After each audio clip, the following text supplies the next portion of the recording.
US এর বর্তমান president, তাকে এক রকমের শিক্ষা দেয়া, তাকে এক ধরনের বুঝিয়ে দেয়া যে আমেরিকাই সব নয় এবং ডোনাল্ড ট্রাম্প সব না, তার বাইরেও কিছু আছে।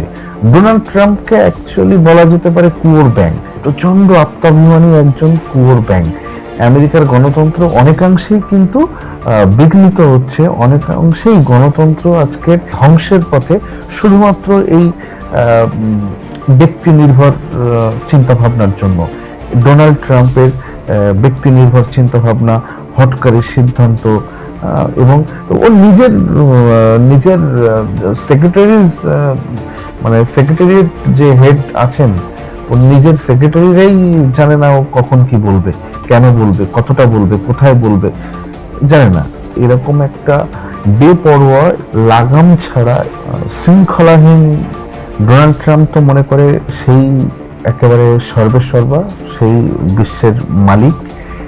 আর আমেরিকার মতো সমস্ত দিক দিয়ে যেভাবে এগিয়ে গেছে আমেরিকা, এইরকম কোনো দেশ আর এই বিশ্ব ব্রহ্মাণ্ডে নেই। ইউরোপীয় ইউনিয়নের সমস্ত বড় বড় সব লিডাররা তারা ভারতে অলরেডি চলে এসেছে, নিউ দিল্লিতে। অ্যাকচুয়ালি এটা 16তম অধিবেশন ইউরোপীয় ইউনিয়নের। এই প্রথমবারের জন্য ভারতীয় প্রজাতন্ত্র দিবসে কোনো ইউরোপীয় ইউনিয়নের লিডার্সদেরকে ইনভাইট করা হয়েছে।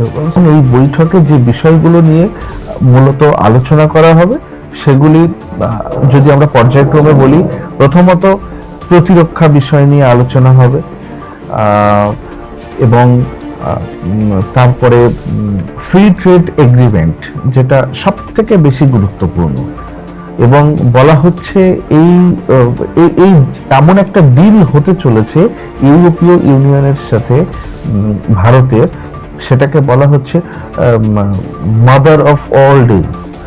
তো এইরকম মানে ফ্রি ট্রেড এগ্রিমেন্ট মানে বুঝতেই পারছেন যে একটা কত বড় পদক্ষেপ, এবং সব দেশের সাথে সব দেশ কিন্তু ফ্রি ট্রেড এগ্রিমেন্ট করে না। তো ফ্রি ট্রেড এগ্রিমেন্ট মানে বাণিজ্যের ভীষণ একটা, মানে বাণিজ্যের রাস্তাটা ভীষণ প্রশস্ত হয়ে যায়। তো সেক্ষেত্রে দ্বিতীয়ত ফ্রি ট্রেড এগ্রিমেন্ট থাকছে, এবং তৃতীয়ত বিভিন্ন এনার্জি সেক্টরে কিভাবে উন্নতি করা যায়। এখানে কিন্তু আরেকটা বিষয় জড়িয়ে আছে, সেটা ইউরোপীয় ইউনিয়নের লিডার্সরা আজকে সমস্ত মানে ইউরোপে যে দেশগুলো আছে যাদেরকে নিয়ে ইউরোপীয় ইউনিয়ন, আফ্রিকাতে যে দেশগুলো আছে প্রত্যেকে, এবং দক্ষিণ এশিয়া তো আছেই, ছেড়ে দিন। তো সবাই তো আর পাকিস্তান বা বাংলাদেশ না, আর পাকিস্তান বা বাংলাদেশ এটা নিয়ে তো সারা বিশ্ব চলে না। যাই হোক, এখন সমস্ত বিশ্বের সবাই কিন্তু বলছে যে ডোনাল্ড ট্রাম্পের এই যে হঠকারী সিদ্ধান্ত নেওয়া, ডোনাল্ড ট্রাম্পের এই যে হুটহাট একটা কথা বলে দেওয়া, হুটহাট সিদ্ধান্ত নিয়ে নেওয়া, পরিষ্কার কথা বলতে গেলে যেটা বোঝা যাচ্ছে, ইউরোপীয় ইউনিয়ন ডোনাল্ড ট্রাম্পের অত্যাচারে একেবারে বিতৃষ্ণা এসে গেছে। তো ইউরোপীয় ইউনিয়ন চাইছে ডোনাল্ড ট্রাম্পের থেকে নিস্তার পেতে। সেই কারণেই ইউরোপীয় ইউনিয়নের ভারতের দিকে এতটা ঝুঁকে আসা।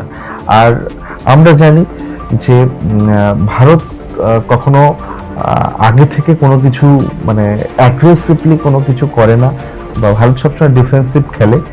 তো প্রয়োজন যদি পড়ে, তো ভারতের দিকে যারা চোখ তুলে তাকায়, ভারতের এগেনস্টে যারা কথা বলে, ভারত বিরোধী কার্যকলাপে যারা যুক্ত থাকে, ভারত কিন্তু তাদেরকে কখনোই ছেড়ে কথা বলে না। ভারত সবসময় চুপ থাকে, কিন্তু প্রয়োজন হলে ভারত মুখ খুলতে জানে, এটাই ভারতের নীতি। তো সবাই যেটা ভেবেছিল ডোনাল্ড ট্রাম্পকে নিয়ে, ঠিক ট্রাম্প তার উল্টোটাই করছে। আর এই কারণেই মানে বহির্বিশ্বের সমস্ত দেশ, বিশেষ করে ইউরোপীয় ইউনিয়ন, যারা ভীষণভাবে আমেরিকার ছত্রছায়ায় ছিল, ভীষণভাবে একাধিক দিক দিয়ে আমেরিকার ছত্রছায়াতে ছিল, তারা কিন্তু আস্তে আস্তে আমেরিকার ছত্রছায়া থেকে বেরিয়ে আসতে চাইছে।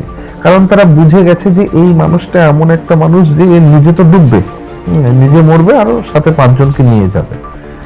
ইউরোপীয় ইউনিয়ন এরকম একটা জায়গা থেকে নিজেদের জায়গাটা কিন্তু পাকা করছে এবং নিজেদেরকে সরিয়ে নিচ্ছে। ডোনাল্ড ট্রাম্পের এই অত্যাচার তারা সহ্য করতে পারছে না এবং তারা মনে করছে না সেফ। মানে যে ছাতাটা ডোনাল্ড ট্রাম্প ধরেছিল, যার নিচে ইউরোপীয় ইউনিয়ন ছিল, সেই ছাতাটাই মানে শতছিদ্র হয়ে গেছে। তো খুব স্বাভাবিকভাবে সেখানে তারা সুরক্ষিত বোধ করছে না। এই কারণে কিন্তু ইউরোপীয় ইউনিয়নের লিডার্সরা আজকের ইন্ডিয়াতে এসছেন, এরকম একটা বিষয় তৈরি হয়েছে। যদি এরকম ভাবে চলতে থাকে তাহলে খুব খুব তাড়াতাড়ি, মানে খুব তাড়াতাড়ি ইন দ্য সেন্স 3-4 বছরের মধ্যেই কিন্তু আমরা দেখতে পাবো যে গ্লোবাল লিডার এবং একাধিপত্য, ভারতের একাধিপত্য সমগ্র বিশ্বে কিন্তু চলছে। এবং ভারতের কথাতেই এখনই ভারতের মানে ইম্পর্টেন্স গ্লোবাল পলিটিক্সে ম্যাক্সিমাম দেশ বুঝতে পারছে। গুটি কয়েক দেশ আছে, একটা দুটো, যারা বুঝেও চুপচাপ আছে, লাইক আমেরিকা অ্যান্ড চায়না। তো এরকম দুটো একটা দেশ বাদে আমেরিকা, চায়না, আর দেশ তো বলা যায় না, পাকিস্তান, তুরস্ক, এরা কিন্তু বুঝেও চুপচাপ আছে।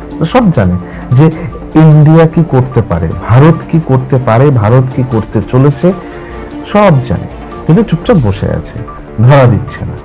বাকি সমস্ত মানে দেশ, বিশেষ করে গ্লোবাল পলিটিক্সে ভারতের ইম্পর্টেন্সটা বুঝতে পারছে, আর সেই জন্যই একে একে সবাই ভারতের শরণাপন্ন হচ্ছে।